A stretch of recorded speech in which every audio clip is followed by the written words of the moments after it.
Ajax, for you defensively, what really was working today for you guys? Yeah, I think biggest thing is we just focused on what we were trying to do all week, which is just kind of win some matchups, trust each other, but also being ready to slide and support each other when we need to. And the biggest thing was just giving Logan Mcnany shots he wanted to see. He's one of the best goalies in the country for a reason, and we're really cooking on all cylinders when we're able to kind of let him see the ball really well, which he did an awesome job for us today. And it was really just focusing on that communication aspect that we've kind of been preaching all week, which I thought we did a much better job throughout most of the game. Ajax, you started a play with Colin Sharkey where you got a turnover in the left corner of the end zone that ended up with number 51 scoring. Can you take us through the first part of that play, and then, Jack, you could take us through the goal? Yeah, I mean, we knew 34 was more of a D mid, but he'd stay and play some offense, and it just goes back to the coaching staff doing a great job of prepping us all week. We knew he kind of wanted to be a hard charger. Probably was a little more checky than Coach Tillman would have liked me to been, but got the ball out, and our guys have done a great job of just breaking out and getting outlets. And I think as a team, we're just really bought into trusting each other, whether it's defensive guys coming down or offensive guys coming down to our end. And then it kind of just worked out for J-Mac. I'll let him. It was a great play by Ajax and Sharkey, just being able to get it up the field so fast. And then just from there, it's just kind of, you're reading a 4-on-3 break. They didn't slide and just let it fly. That was really it. Coach, I have to ask you this because I know it's something you probably thought about. Why did you do senior day after the game? I think it's the first time you've done that. We talked to the guys about it. Senior day, I say this sincerely, one day is not enough for what these guys have given us. You need to do it. I think enjoying the ride and the relationships becoming what they are makes almost the whole experience here senior. Instead of senior day, it's a great 4 or 5 years for the guys. And we kind of talked to them. It's an awkward day.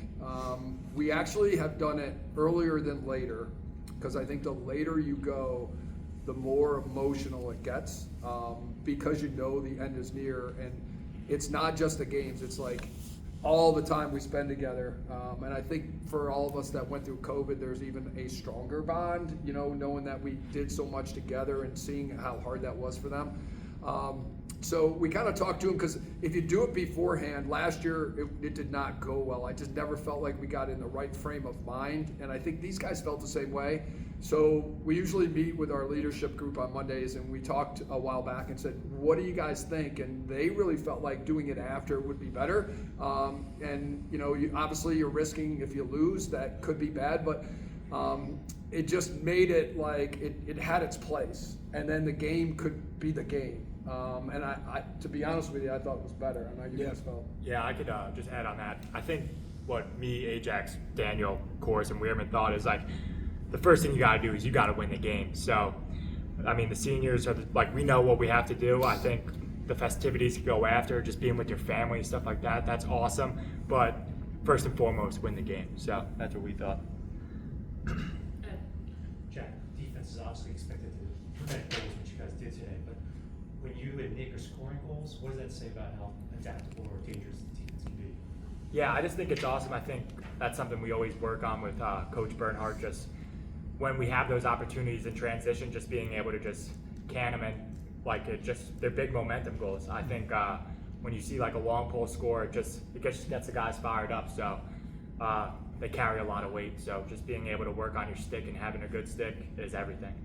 Coach, this is the first time you guys have won a game scoring 8 or less since 2018 with Hopkins. Obviously, the defense was tremendous, and Eric had 4 really big goals. What do you think overall needs to improve offensively? We knew it would be hard. Just you put on the tape, and that defense is good. They do a lot of things that everybody game plans for, like what you have, and I think they have done a good job. Nick and his staff, they have arguably one of the better defensemen that we'll see in 11. He's been great, and they did an awesome job against Notre Dame. And Notre Dame kind of said the same thing, that was the best defense they had seen. And Notre Dame felt like they got 5-man up goals that day, and they only got 8 in kind of the settled. So They kind of felt like they might have dodged a little bit of a bullet per se, but they work you down in the shot clock. They're super disciplined and patient, which I think is a compliment to them, and they're working for a good one. And you kind of get into this game of like, it's kind of like just a little bit of a boxing match, you know, like every possession is going to be long. You got to be disciplined. You got to be on point with picks, or, you know, they'll carve you up. They attack you in the sub game, so you have to really be good there. And then on offense, like, they have athletic dudes. They're very well coached. Travis does a really good job. And their goalie, you know, like, he takes up a lot of space, but he is a good goalie too. Like, he's not just a guy that fills the net. Like, he's got good hands. He's got good instincts. He's quick, but he's big. So, you know, it's hard. You got to, like, can your shots when you get them. And they're not giving up a lot of goals. So it's hard to pull away from them. So a lot that we can work on. I just felt like at times we were out of sync. We were trying to do some different things, and we get out there and we just got we weren't all on the same page as much as we tried, and we tried to do some different things, but I think we got to look at the film and kind of talk to some of the guys. I thought Spanos played great today. You know, Braden, it wasn't his best day, but I'm sure he'll respond really well. He had a couple turnovers that I know he was kicking himself for, but he'll be fine. But we just got to get back to work. I knew this would be a dogfight. We talked to the guys. We knew it would be a grind, and we just had to find a way to win, which is credit to these guys. But league games are tough, and it'll be tough again next week. Doesn't matter who we play. They're going to be tough. Everybody knows each other. Coach, 1-goal games. I mean, is it character that wins the 1-goal games? Is it preparation? But you saw when it got to that level, number one right there, and everybody, and Luke, I mean, they stepped it up, and you won another 1-goal game. I mean, what is it about this team that can do that? I think the guys prepare very well. You know, I think these guys, like, they kind of realize, like, don't let the moment manage you, manage the moment. Like, don't get away from what we do. You know, you start thinking about, like, external things like, oh my God, there's 1 minute left, or, you know, whatever it may be. You're really not focusing on the things you can control. I know Jess and T.O. and Fipsy do a great job of coaching. We're lucky to have them. I think those guys, situationally, we try to put those guys through a lot of, like, situations where, like, you know, you hope that they add up over the game, whether it's like a man down face-off, or pressure clear, or they're 10-manning you, or you got to hold the ball late against a double team. It's hard to do all those things without, you know, obviously grinding those guys down. But I think the more situations you can throw at them and prepare them for, it doesn't always work out, but at least they have a framing of what you're trying to do. And in the moment, hopefully they just think a little bit slower. But I think that preparation is key. You know, whether, you know, you got to double the ball and get it back, it shouldn't be game day the first time you're trying that. You know, you got to work out some kinks. You got to screw it up a little bit. We normally have to work through that. And the best teacher is failure and mistakes, like our failure and mistakes, because you basically screw it up and you're like, okay, this is what I need to do. And it's better to do that Monday through Friday. And hopefully you can just put your best foot forward on game day.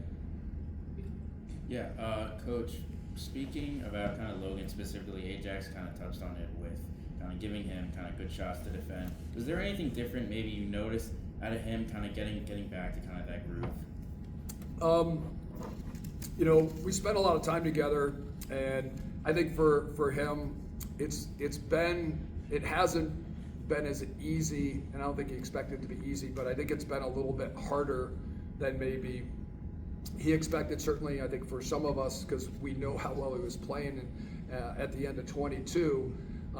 And so taking a year off, you know, getting back in the goal, there's just so many nuances and so many, like, just technical things that, you know, you gotta kind of get back to, and we really didn't have the fall to work on it. He wasn't really cleared fully until the spring. So we're still working on some things, just with his technique, some things that maybe he wasn't doing before. And it's taken some time to kind of reveal that. Like we'll watch film and kind of see, hey, you're doing this.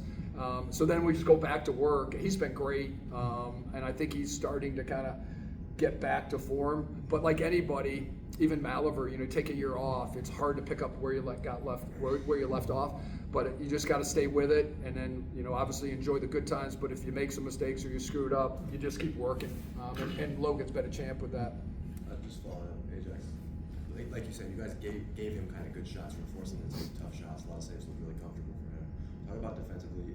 Hey, I mean, it helps to have a goalie like that in cage, obviously. But what are you kind of thinking when you're saying, okay, I can give him a shot here, but it just has to be one that I know Logan can do? Yeah, I mean, Coach Bernhardt kind of always says it like, we play a lot of really good teams. He doesn't really have a defense to defend 5-yard shots. It's more to defend 15-yard shots and everything like that. So, it's kind of winning our matchups, getting guys to where we want them to be on the field. Kind of falls back to the coaching staff doing a great job of not just prepping us on the field, but also in the film room of just tendencies of guys and kind of recognizing that on the field. And I know Coach Tillman spends a lot of time with the goalies, also just on how guys shoot and stuff like that, which it helps. He's one of the best coaches in the game, if not the best coach. So it's just guys listening to him and executing the game plan. Can you talk a little bit about the LSM group with Nick Alviti and now AJ Larkin playing? How do you guys get along? What's that, if this was a football team, I'd say, what's the LSM room like when you get together? Yeah, I mean, we're so close. I think, just with us, just seeing each other succeed is, one of the best things. I mean, Nick coming in from Vermont and then Larkin last year, it's kind of been really cool to just kind of get really close to those guys and, kind of see, with AJ, just, see him progress, and then seeing Alviti just, not being at Maryland and then coming in, he's done a great job also. So just seeing those guys succeed, it's it's the best thing. When Alviti scored, I was so pumped up, and I think Larkin was the same way. Thanks, guys. Thank you. Thank you.